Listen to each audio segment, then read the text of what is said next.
السلام عليكم ورحمة الله وبركاته. പരിശുദ്ധ ഖുർആനിലെ 10-ാമത്തെ അധ്യായമായ സൂറത്ത് യൂനുസിന്റെ ആദ്യ ഭാഗമാണ് ഇന്ന് നമ്മൾ നിസ്കാരത്തിൽ ഓതിക്കേട്ടത്. യൂനുസ് നബി അലൈഹിസ്സലാത്തു വസ്സലാം ചരിത്രത്തിലേറെ അറിയപ്പെടുന്ന ഒരു പ്രവാചകനാണ്. യൂനുസ് നബി അലൈഹിസ്സലാത്തു വസ്സലാമിന്റെ ഏറ്റവും സവിശേഷമായ പ്രത്യേകത കാന ദാകിറൻ. യൂനുസ് നബി അലൈഹിസ്സലാത്തു വസ്സലാം നന്നായി ദിക്ർ ചൊല്ലുന്ന ആളായിരുന്നു എന്ന് ഇമാം ത്വബരി റളിയല്ലാഹു അൻഹു തന്റെ തഫ്സീറിൽ രേഖപ്പെടുത്തുന്നുണ്ട്.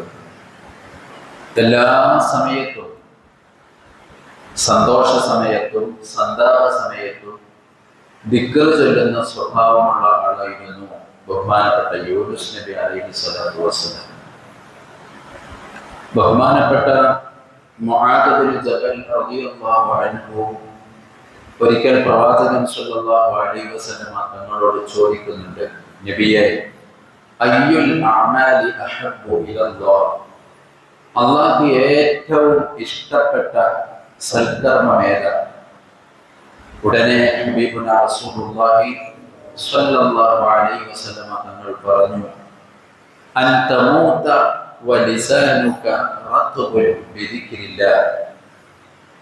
അൻ തമൂത, റസൂലുള്ളാഹി പറയുകയാണ് സ്വല്ലല്ലാഹു അലൈഹി വസല്ലം, ഏറ്റവും ശ്രേഷ്ഠകരമായ കർമ്മം എന്ന് പറയുന്നത് അൻ തമൂത, നീ മരിക്കലാണ്.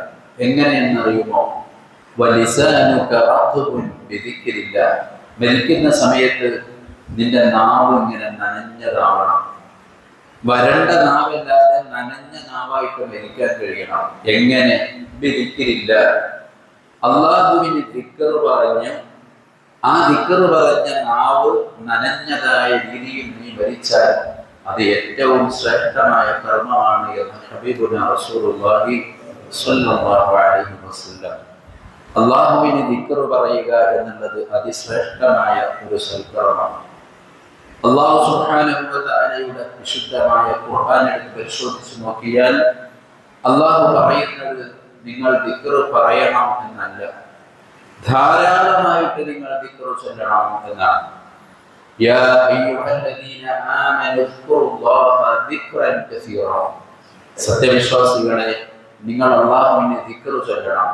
ദിക്റൻ കസീറൻ, ധാരാളമായിട്ട് നിങ്ങൾ അല്ലാഹുവിനെ ദിക്ർ പറയണം. മറ്റൊരായത്തിൽ അല്ലാഹു പറയുന്നത് വദ്കുറുല്ലാഹ കസീറ, നിങ്ങൾ അല്ലാഹുവിനെ ധാരാളമായി ദിക്ർ പറയുക. ലഅല്ലകും തുഫ്ലിഹൂൻ, എന്നാൽ നിങ്ങൾ വിജയികളാവും എന്നാണ്. മറ്റൊരായത്തിൽ സൂറത്തുൽ അഹ്സാബിൽ അല്ലാഹു ഇങ്ങനെ പറയുന്നുണ്ട്, അദ്ദാകിരീന അല്ലാഹ കസീറൻ വദ്ദാകിറാത്ത്, ധാരാളമായി ദിക്ർ ചൊല്ലുന്ന പുരുഷനും സ്ത്രീയും അഅദ്ദല്ലാഹു ലഹും മഗ്ഫിറതൻ വഅജ്റൻ അദീമ, അല്ലാഹു അവർക്ക് പാപമോചനവും വലിയ കൂലിയും ഒരുക്കി വെച്ചിരിക്കുന്നു എന്നാണ് ഖുർആൻ പറയുന്നത്. നോക്കൂ, ദിക്ർ പറയുന്നത് വളരെ ശ്രേഷ്ഠമാണ്. സന്താപ സമയത്തും സന്തോഷ സമയത്തും നമ്മൾ ദിക്ർ പറയണം. പ്രയാസം വരുമ്പോൾ മാത്രം അല്ലാഹുവിനെ ഓർക്കുന്നവനല്ല സത്യവിശ്വാസി. എല്ലാ സമയത്തും ബഹുമാനപ്പെട്ട യൂനുസ് നബി അലൈഹിസ്സലാത്തു വസ്സലാം അങ്ങനെയായിരുന്നു. യൂനുസ് നബി അലൈഹിസ്സലാത്തു വസ്സലാമിനെ കുറിച്ച് ഖുർആൻ പറയുന്ന സൂറത്താണ് ഇവിടെ നമ്മൾ ഓതിക്കേണ്ടത്. വളരെ അത്ഭുതകരമായ, വിസ്മയകരമായ ഖുർആനിന്റെ ഒരു ശൈലി നമ്മൾ ആലോചിക്കേണ്ടതാണ്.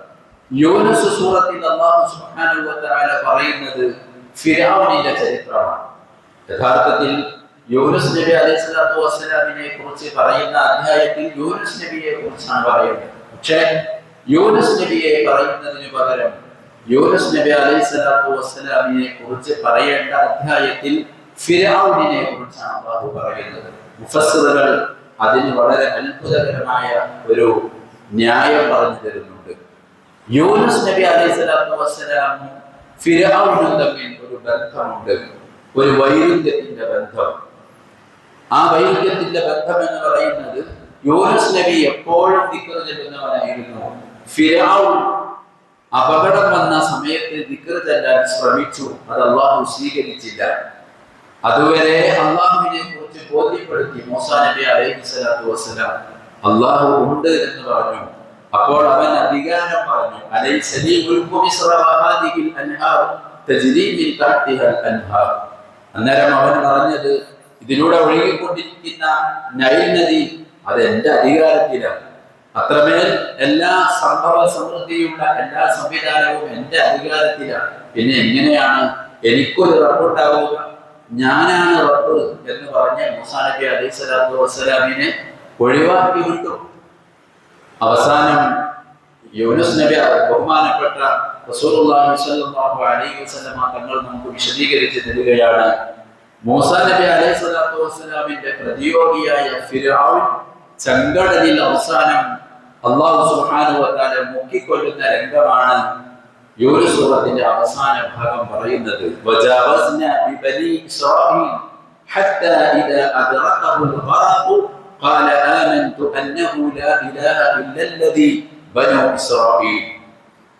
അല്ലാഹുവിനോട് കൊല്ലുന്ന സമയം മൂസാ നബി അലൈഹിസ്സലാത്തു വസ്സലാമിന്റെ പ്രതിയോഗി ഫിർഔൻ ചെങ്കടലിൽ താഴ്ന്നു പോകുന്ന സമയം അല്ലാഹുവിനോട് ഫിർഔൻ പറയുന്നുണ്ട്, ഞാൻ അന്നഹു ലാ ഇലാഹ ഇല്ലല്ലദീ ബനൂ ഇസ്രായീൽ, ബനൂ ഇസ്രായേൽക്കാരുടെ റബ്ബിനെ കൊണ്ട് ഞാൻ വിശ്വസിച്ചിരിക്കുന്നു എന്ന് പറയുന്നുണ്ട്. അപ്പോൾ അല്ലാഹു ചോദിക്കുന്നുണ്ട്, അൽആന വഖദ് അസൈത മിൻ ഖബ്ൽ വകുൻത മിനൽ മുഫ്സിദീൻ. ഇതുവരെ നിന്നോട് എന്നെ കുറിച്ച് ഓർമ്മപ്പെടുത്തി, എന്നെ കുറിച്ച് പറഞ്ഞു, അപ്പോഴൊന്നും നിനക്ക് വിശ്വസിക്കാൻ കഴിഞ്ഞിട്ടില്ല. ഇപ്പോഴാണോ നീ വിശ്വസിക്കുന്നത്? നീ ഏറ്റവും കുഴപ്പക്കാരനാണ് എന്നാണ് ഫിർഔനിനോട് അല്ലാഹു പറയുന്നത്. എന്നാൽ യൂനുസ് നബി അലൈഹിസ്സലാത്തു വസ്സലാം അങ്ങനെയല്ലായിരുന്നു. എല്ലാ സമയത്തും അല്ലാഹുവിന്റെ ദിക്ർ പറഞ്ഞുകൊണ്ടിരുന്ന ആൾ അല്ലാഹുവിന്റെ പരീക്ഷണം എന്നോണം കടലിലേക്ക് എറിയപ്പെട്ടു. ചരിത്രം നമുക്കറിയാം. ആ കടലിലേക്ക് അറിയപ്പെട്ടപ്പോ ഒരു പ്രതിസന്ധി വന്നപ്പോഴും യൂനുസ് നബി അലൈഹിസ്സലാത്തു വസ്സലാം ദിക്ർ ചൊല്ലി, ലാ ഇലാഹ ഇല്ലാ അൻത സുബ്ഹാനക ഇന്നി കുൻതു മിനൽ ളാലിബീൻ.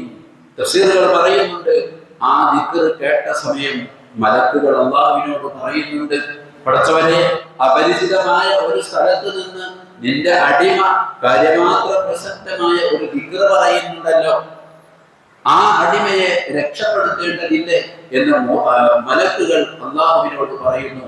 അല്ലാഹു ഉടനെ പറയുന്നുണ്ട്, എന്റെ അടിമ രാത്രി സമയം കടലിന്റെ ആഴിയുടെ ഏറ്റവും അഗാധ തലത്തിൽ നിന്ന് എന്നെ ദിക്ർ പറയുന്നത് ഞാൻ കേൾക്കുന്നു. അതുകൊണ്ട് ആ അടിമയെ രക്ഷപ്പെടുത്തൽ എന്റെ ബാധ്യതയാണ്. അതുകൊണ്ട് ഞാൻ അതിന്റെ സംവിധാനം ചെയ്യുന്നു എന്ന് പറഞ്ഞ് ആ മത്സ്യം യൂനുസ് നബി അലൈഹിസ്സലാത്തു വസ്സലാമിനെ കരയിൽ കൊണ്ടുപോയി വിടുന്ന രംഗം വിശുദ്ധ ഖുർആനിൽ നമുക്ക് കാണാൻ കഴിയും. എല്ലാ സമയത്തും അല്ലാഹുവിനോട് ദിക്ർ പറയുക എന്നുള്ളത് സത്യവിശ്വാസി ചെയ്യേണ്ട കാര്യമാണ്. പ്രതിസന്ധിയുടെ സമയത്തും യൂനുസ് സൂറത്തിൽ ഓതിയപ്പോൾ നമ്മൾ കേട്ടു, വൈദാ മസ്സൽ ഇൻസാന ദുർറുൻ ദഅന ലിജംബിഹി ഖാഇദൻ ഔ ഖായിമ. മനുഷ്യന് എന്തെങ്കിലും ബുദ്ധിമുട്ട് വന്നാൽ അവൻ കിടന്നും ഇരുന്നുമൊക്കെ അല്ലാഹു ദിക്ർ പറയുന്നു. എന്നാൽ ഫലമ്മാ കശഫ്നാ അൻഹു ദുർറ, അവന്റെ ബുദ്ധിമുട്ട് നീക്കിയാൽ കഅല്ലം യദ്ഉനാ ഇലാ മർറ കഅല്ലം യദ്ഉനാ ഇലാ ദുർരിൻ മസ്സ, എനിക്ക് അങ്ങനെ ഒരു ബുദ്ധിമുട്ടൊന്നും ഉണ്ടായിട്ടില്ല എന്ന അഹങ്കാരത്തോടെ മനുഷ്യൻ നടക്കുന്നു. അങ്ങനെയല്ല, എല്ലാ സമയത്തും അല്ലാഹുവിനെ ഓർക്കുന്ന ദിക്ർ പറയുന്നവനാവണം എന്നാണ് വിശുദ്ധ ഖുർആൻ അടിക്കടി നമ്മെ ബോധ്യപ്പെടുത്തിക്കൊണ്ടിരിക്കുന്നത്. അല്ലാഹു നമുക്ക് തൗഫീഖ് നൽകി അനുഗ്രഹിക്കുമാറാവട്ടെ. മരിക്കുന്ന സമയം ലാ ഇലാഹ ഇല്ലല്ലാഹ് ചൊല്ലി മരിക്കണമെങ്കിൽ അതിന്റെ മുന്നോടിയായി ധാരാളം ദിക്റുകൾ പറയുന്ന സമയം സ്വഭാവം നമുക്കുണ്ടാവണം. ഫിഖഹിന്റെ ഗ്രന്ഥങ്ങളിലൊക്കെ നമ്മൾ മനസ്സിലാക്കിയതുപോലെ പ്രത്യേകമായി പറയുന്നുണ്ട്, മരിക്കുന്ന ആളുടെ അടുക്കൽ ലാ ഇലാഹ ഇല്ലല്ലാഹ് ചൊല്ലിക്കൊടുക്കണം. പക്ഷേ ബിഗൈരി ഇക്റാഹി, നിർബന്ധിക്കരുത്. ചൊല്ല് എന്ന് പറഞ്ഞ് നിർബന്ധിക്കരുത്. അതുകൊണ്ട് കാര്യമില്ല. ചൊല്ലിക്കൊണ്ടിരിക്കുന്ന ആളാണെങ്കിൽ ലാ ഇലാഹ ഇല്ലല്ലാഹ് കേട്ടാൽ അത് ഏറ്റുചൊല്ലാനുള്ള ഒരു ശേഷി അവനിൽ ഉണ്ടാകും. അത് പരിചയമില്ലാത്തവനാണെങ്കിൽ എത്ര വട്ടം കൂടി എന്ന് പറഞ്ഞാലും അവനത് പരിചയമുണ്ടാകില്ല, അവന് പറയാൻ കഴിയില്ല എന്നാണ് പറഞ്ഞു തന്നത്. അല്ലാഹു നമ്മെ രക്ഷപ്പെടുത്തുമാറാവട്ടെ. പ്രിയപ്പെട്ടവരെ, അത്രമേൽ പ്രാധാന്യമേറിയ സംഗതിയാണ് ദിക്ർ പറയുക എന്നുള്ളത്. ഇശാഇന്റെ മുമ്പ്, റമദാനിൽ ഇശാ നിസ്കാരത്തിന്റെ മുമ്പ് അബ്ദുല്ലാഹി ഹദ്ദാദ് റളിയല്ലാഹു അൻഹു നമുക്ക് പറഞ്ഞു തന്ന ദിക്റുകളുടെ സമാഹാരമാണ് ഹദ്ദാദ് എന്ന് പറയുന്നത്. അത് നമ്മെ സംബന്ധിച്ചിടത്തോളം നമ്മൾ ഗൗരവമില്ലാതെ നിരാകരിക്കപ്പെടേണ്ട ഒന്നല്ല. അബ്ദുല്ലാഹി ഹദ്ദാദ് റളിയല്ലാഹു തആല അൻഹു രാത്രി ഒരു സത്യവിശ്വാസി ചൊല്ലേണ്ടുന്ന ഹദീസിൽ പറഞ്ഞ ദിക്റുകളെല്ലാം കൂടി ഒരുമിച്ച് കൂടി നമുക്ക് തന്ന ഒരു വലിയ സംവിധാനമാണ്. ആ ഹദ്ദാദിൽ പറയുന്നത് മുഴുവനും ഹദീസിൽ പറഞ്ഞ ദിക്റുകളാണ്. നിങ്ങൾ ആലോചിച്ചു നോക്കൂ. അതിൽ പറയുന്ന വളരെ പ്രധാനപ്പെട്ട ഒരു ദിക്റാണ് അസ്ലഹല്ലാഹു ഉമൂറൽ മുസ്ലിമീൻ സറഫല്ലാഹു ശർറൽ മുഅ്ദിൻ.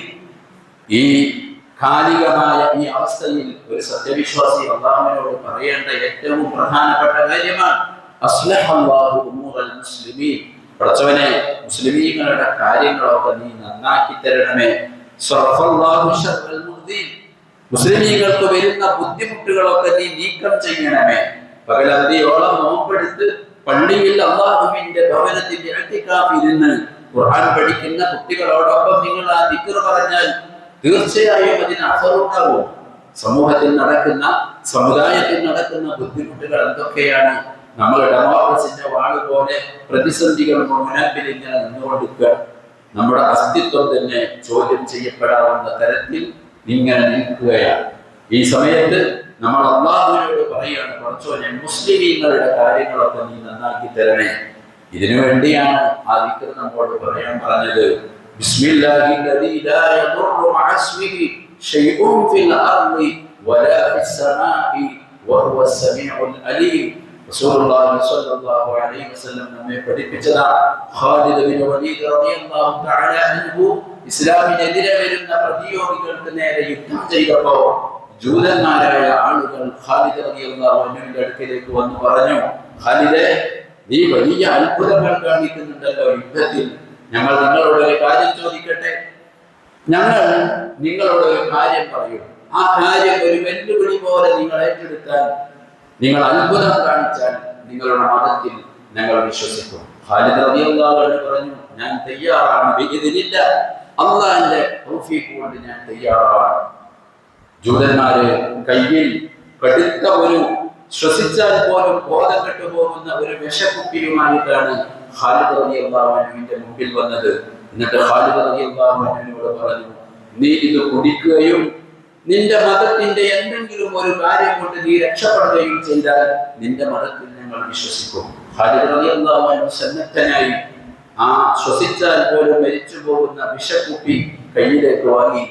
എന്നിട്ട് ഖാലിദ് റളിയല്ലാഹു അൻഹു ഇങ്ങനെ പറഞ്ഞു, ബിസ്മില്ലാഹില്ലദീ ലാ യദുറു മഅസ്മിഹി ശൈഉൻ ഫിൽ അർളി വലാ ഫിസ് സമാഇ വഹുവസ് സമീഉൽ അലീം എന്ന് പറഞ്ഞുകൊണ്ട് ആ വിഷക്കുപ്പി കൊണ്ട് കുടിക്കുകയാണ്. ചരിത്രം പറയുന്നത് ഫആശ ബഅദഹു 20 സന, അതിന്റെ ശേഷവും ഖാലിദ് റളിയല്ലാഹു അൻഹു 20 കൊല്ലം ജീവിച്ചു. അത്രയും ഗൗരവമായ ഒരു വിഷം കുടിച്ചിട്ട് പോലും ഒരു പോറൽ പോലും സംഭവിച്ചില്ല. എന്റെ കാര്യം ഈ ദിക്റിന്റെ ശ്രേഷ്ഠതയാണ്.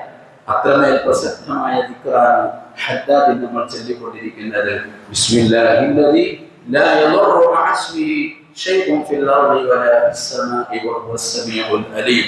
മറ്റൊരു ദിക്ർ അഊദു ബികലിമാത്തില്ലാഹി തആമാതി മിൻ ശർരി മാ ഖലഖ് എന്ന ദിക്റാണ്.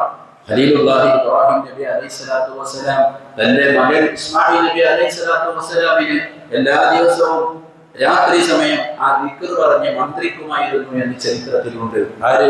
ഖലീലുല്ലാഹി ഇബ്രാഹിം നബി അലൈഹിസ്സലാത്തു വസ്സലാം. മക്കൾക്ക് പൈശാചികത തട്ടാതിരിക്കാൻ വേണ്ടി മഹാനവറുകൾ അത് ചൊല്ലുമായിരുന്നു. പൈശാചികതയിൽ നിന്ന് രക്ഷപ്പെടാനുള്ള ദിക്റാണ് അഊദു ബികലിമാത്തില്ലാഹി തആമാതി മിൻ ശർരി മാ ഖലഖ്. റബ്ബേ, നീ സൃഷ്ടിച്ച എല്ലാ ശർറിൽ നിന്നും നിന്നോട് ഞാൻ കാവൽ ചോദിക്കുന്നു. ഹദ്ദാദിൽ എല്ലാ ദിക്റുകളും 3 തവണയാണ്. പക്ഷെ ഒരു ദിക്ർ 7 തവണയാണ്. യാ ദൽ ജലാലി വൽ ഇക്റാം അമിത്നാ അലാ ദീനിൽ ഇസ്ലാം. പടച്ചവനെ, ഈമാനോടുകൂടി മരിപ്പിക്കണേ എന്നാണ് പറയുന്നത്. അത് പറയാൻ വേണ്ടി ഉപയോഗിച്ചത് യാ ദൽ ജലാലി വൽ ഇക്റാം എന്ന ഖുർആനിലെ പുതിയായ സൂറത്തുർ റഹ്മാൻ. അല്ലാഹു ഓപ്പൺ ചെയ്യുന്നത് അർ റഹ്മാൻ എന്ന് പറഞ്ഞുകൊണ്ടാണ്. അത് ക്ലോസ് ചെയ്യുന്നത് വയബ്ഖാ വജ്ഹു റബ്ബിക ദുൽ ജലാലി വൽ ഇക്റാം എന്ന് പറഞ്ഞുകൊണ്ടാണ്. ഇതിന് അത്രയും മൂർച്ചയുണ്ട്. ബ്ലേഡ് കൊണ്ട് നമ്മൾ ഒരിക്കലും മരം മുറിക്കാറില്ല. ബ്ലേഡ് കൊണ്ട് മരം മുറിക്കാറില്ല. മരം മുറിക്കണമെങ്കിൽ നല്ല വാള് വേണം. നമുക്ക് വേണ്ടത് ഈമാനോടുകൂടി മരിക്കലാണ്. ഈമാനോടുകൂടി മരിക്കുക എന്നുള്ളത് അതികഠിനമായ, അത് അതിസൗഭാഗ്യമുള്ള ആളുകൾക്ക് ഉണ്ടാവേണ്ടതാണ്. അത് ഉണ്ടാവണമെങ്കിൽ അത്രയും മൂർച്ചയുള്ള ദിക്ർ പറയണം. അത് 7 തവണ ആവർത്തിച്ച് പറയണം. അതുകൊണ്ട് ഹദ്ദാദ് റളിയല്ലാഹു അൻഹു ദുൽ ജലാലി വൽ ഇക്റാം എന്ന ദിക്ർ ഉപയോഗിച്ചുകൊണ്ടാണ് അത് പറയുന്നത്. ഇങ്ങനെ അതിന്റെ അകത്തളങ്ങളിലൂടെ സഞ്ചരിച്ചാൽ നമ്മെ നന്നാക്കാൻ, ഹദ്ദാദ് എന്ന് പറഞ്ഞാൽ തന്നെ ബഹുമാനപ്പെട്ടവരുടെ പേര് തന്നെ നമുക്ക് നോക്കിയാൽ ഹദ്ദാദ് എന്ന് പറഞ്ഞാൽ അതിന്റെ അർത്ഥം ബ്ലാക്ക് സ്മിത്താണ്, കൊല്ലൻ, ഇരുമ്പ് പണിക്കാരൻ എന്നൊക്കെയാണ്. എന്താ മഹാനവറുകൾക്ക് ആ പേര് വരാൻ കാര്യം? അവർ മനുഷ്യന്റെ വിശ്വാസിയുടെ മനസ്സ് ഇരുമ്പ് തീയിലിട്ട് കരിച്ച് അതിനെ പൾപ്പ് രൂപത്തിലാക്കി വ്യത്യസ്തമായ രീതിയിൽ ശുദ്ധീകരിക്കുന്നത് പോലെ, ഇരുമ്പിനെ അഗ്നിയിലിട്ട് ശുദ്ധീകരിക്കുന്നത് പോലെ ദിക്ർ കൊണ്ട് മനുഷ്യന്റെ വിശ്വാസിയുടെ കൽബിനെ ശുദ്ധീകരിക്കുന്ന പണിയായിരുന്നു അബ്ദുല്ലാഹി ഹദ്ദാദ് റളിയല്ലാഹു അൻഹു ചെയ്തത്. അത് പുതിയൊരു ഏർപ്പാടൊന്നും അല്ല. അല്ലാഹുവിന്റെ റസൂൽ ചെല്ലാൻ വേണ്ടി പഠിപ്പിച്ചതാണ്. അതൊന്ന് ഒരുമിച്ച് കൂട്ടിയിട്ട് അത് എല്ലാ ദിവസവും ചെല്ലുന്നത് എന്ന അർത്ഥത്തിൽ റാത്തീബ് എന്ന പേരിൽ നമുക്ക് മുമ്പിൽ നൽകിയതാണ്. അതല്ലാതെ ഒരു പുതിയ സംവിധാനമൊന്നുമല്ല, ഇസ്ലാമിനകത്തുള്ള സംഗതിയാണത്. അതിനെയൊക്കെ നിരാകരിക്കപ്പെടുമ്പോഴാണ് ഫിത്നകളും ഫസാദുകളും പ്രതിസന്ധികളും ഒക്കെ നമുക്ക് വരുന്നത്. അതുകൊണ്ട് റമദാനിന്റെ മുമ്പ്, റമദാനിന്റെ സമയം ഹദ്ദാദിന്റെ മുമ്പാണ്, ഇശാ നിസ്കാരത്തിന് മുമ്പാണ് ഹദ്ദാദ് നിർവഹിക്കപ്പെടുന്നത്. നമ്മുടെ പള്ളിയിലും അത് നടക്കുന്നുണ്ട്. നമുക്കതിനോട് അതിയായ ആഗ്രഹം ഉണ്ടാവണം. മരിക്കുമ്പോൾ ലാ ഇലാഹ ഇല്ലല്ലാഹ് ചൊല്ലണമെന്ന് താല്പര്യം ഉണ്ടാവണം. നീ മരിക്കുന്ന സമയത്ത് ദിക്ർ ചൊല്ലുന്ന നാവുമായിട്ട് മരിക്കാൻ കഴിയുന്നത് സൽക്കർമ്മമാണ് എന്ന് പ്രവാചകൻ പറഞ്ഞത് നമുക്ക് ഓർമ്മയുണ്ടാവണം. അതുകൊണ്ട് അത് എത്തിപ്പിടിക്കാൻ നമ്മൾ സമയം കണ്ടെത്തണം. അതിൽ ഒരുമിച്ച് കൂടി ദിക്റിന്റെ മജ്‌ലിസിൽ കൂടി പങ്കെടുക്കാൻ നമുക്ക് സാധിക്കണം. അത് ആർക്കോ വേണ്ടി മാത്രമുള്ള ഒരു ഏർപ്പാടായി നമ്മൾ കാണരുത്. അല്ലാഹു നമ്മെ രക്ഷപ്പെടുത്തുമാറാവട്ടെ. ദിക്ർ ചൊല്ലി നനഞ്ഞ നാവുമായി മരിക്കാനുള്ള സൗഭാഗ്യം പടച്ച തമ്പുരാൻ സത്യവിശ്വാസികളായ നമുക്ക് നൽകി അനുഗ്രഹിക്കുമാറാവട്ടെ. ഒരുപാട് ആളുകൾ ദുആ കൊണ്ട് വസിയത്ത് ചെയ്തിട്ടുണ്ട്. അല്ലാഹു അവരുടെ സതുദ്ദേശങ്ങൾ പൂർത്തിയാക്കി കൊടുക്കുമാറാവട്ടെ. നമ്മുടെ സ്ഥാപനത്തെ സഹായിച്ചവർ, നോമ്പ് തുറപ്പിച്ചവർ, നമ്മെ നോമ്പ് തുറപ്പിച്ചവർ എല്ലാ സഹോദരന്മാർക്കും അല്ലാഹു ഖൈർ പ്രദാനം ചെയ്യുമാറാവട്ടെ. വആഖിറു ദഅവാനാ അൽഹംദുലില്ലാഹി. അസ്സലാമു അലൈക്കും വറഹ്മത്തുള്ളാഹി വബറകാതുഹു.